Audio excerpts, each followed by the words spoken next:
Hey folks, it's Driller here. I've got a new toy out. Been shooting it for a little bit here. It's the new WK180C from Wolverine Supplies. It's contracted by Wolverine Supplies through Kodiak Defense, who manufactures these rifles. There's only maybe just a little more than, supposedly there's around 300 of them out right now, but you don't really see a whole lot about them, so I thought I'd make a video about them. Basically what this is a copy of the AR-180B rifle. So the AR-180B, if you're unfamiliar with it, was a semi-automatic, non-restricted firearm. It had a polymer lower, so plastic lower receiver, and a metal upper receiver, and like a plastic kind of retro handguard, and some fixed irons on it. They've modernized the design by doing it all with billet aluminum.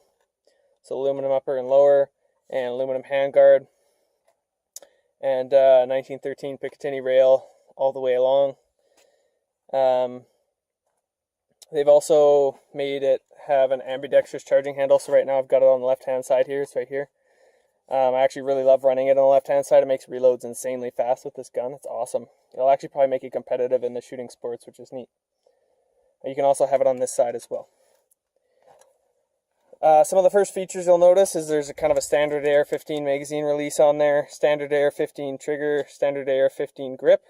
You won't be able to have the beaver tail grips on this rifle, just the way the receiver's made, so you just have the standard grips. On the rear of the rifle, there's a factory adapter for a carbine stock. This is a mil-spec tube, and you just got a cheap stock on the back, which I like. The reason they did all this is because it was very cheap to do, and they're trying to keep the rifle at or under $1,000, which they managed to do with the release. I think the price has gone up a little bit, just because they underestimated their costs a bit, but hopefully it'll come back down in the future once they kind of get things running more smoothly. So, as we move forward on the rifle here, you got the handguard. It's held on by 8 Allen screws. These actually came loose after about 300 or 400 rounds on this rifle. I had to tighten them again. I'm going to Loctite them. You should anyways, just so they don't back out from all the heating and cooling of the barrel and everything. This takes standard AR-15 barrels with barrel nuts. What that means is that you can have pretty much any handguard in existence that will fit over the gas system here. So the gas piston, which sits a little high, so there won't be all of the stocks that fit, but there'll be, or stocks, excuse me, handguards that fit, but most handguards, or a good portion of them, should fit on these rifles. I won't be changing mine because the handguard that comes with it's pretty great. It's M-LOK. That's perfect, makes it light to start with, and you can attach rails on if you want, bipod, whatever. I've got, if you're wondering what this little doohickey is, that's an attachment for a brass catcher, because I reload my .223 ammunition sometimes. Today I'll be shooting steel case. The gas system's pretty standard AR-180, except for the AR-180B had a rifle length gas system, so it went to about here. And then this one's got a carbine length. They said it had good reliability, so they didn't want to mess with it, which I'm perfectly fine with. The only problem is if you're going to replace the barrel on this rifle, there's very few barrels that are 18 to 20 inches that actually are designed to have a carbine length gas port. Usually it's rifle length, so that kind of sucks. If you're chambering it in 300 blackout, if you're going to switch it, most full length barrels will come with actually the carbine length gas block here, or not gas block, gas hole length along the carbine length. What else is there to say? Disassembly is pretty easy. I haven't taken the handguard off yet or taken the gas system apart yet. If you want to see that, go to Wolverine Supplies, search that up. They go through a detailed strip of this rifle, so I'm not going to bother with that. I've got some Midwest Industries backup iron sights on here right now. I want to keep the rifle light and handy, so I'm just sticking with iron sights. I'll probably pop a scope on it just for accuracy testing later on. Yeah, so far I've got maybe like 400, 500 rounds through it, maybe now. I haven't really been counting exactly. And it's been running awesome. It hasn't hiccuped once. It just runs like a top. And I've been shooting mostly steel MFS 62 grain ammo, both the FMJ and soft point. So it's been working like a charm, which you'll see in some of the video here. One thing I should note before I move on, this safety is not a standard AR-15 safety, so you have to keep this safety if you're going to switch a trigger group and stuff, which some people don't like. But I mean, to keep the rifle costs down, they had to do that. This thing is insane bang for your buck. The anodizing on it's awesome. The finish is great. I've never owned a black rifle like this that didn't cost me at least $2,000, and this rifle cost me, I think, $1,070 with tax and shipping and all that. So I mean, relative to Canada, dirt cheap, which is awesome, and it's reliable, which is amazing. So without further ado, let's do some shooting, shall we? Go some shooting.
Alright, check out how fast these reloads are. It's crazy fast.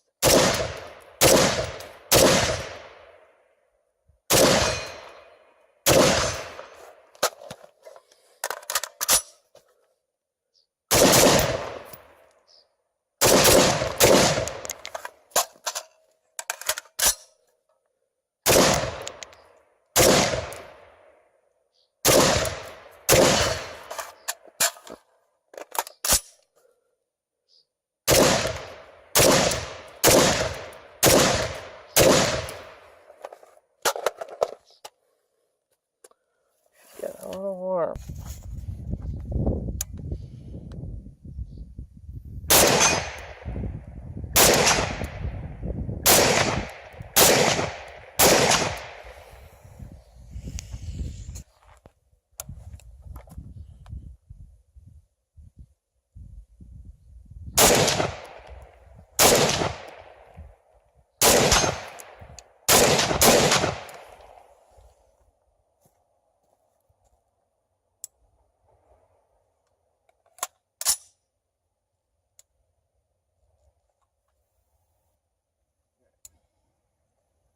We're in a competition. Ready. Ready.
Alrighty folks, you're on the wiener cam.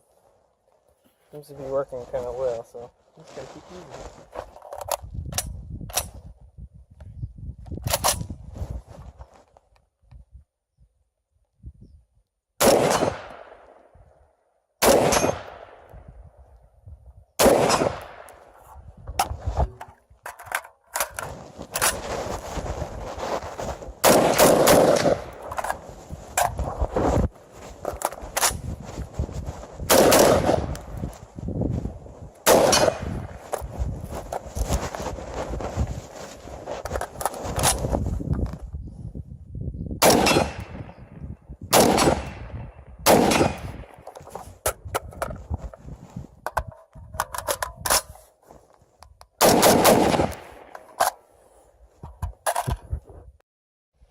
We're going to solve a very important question about the WK180C, and that is, Can it blow up a cinder block?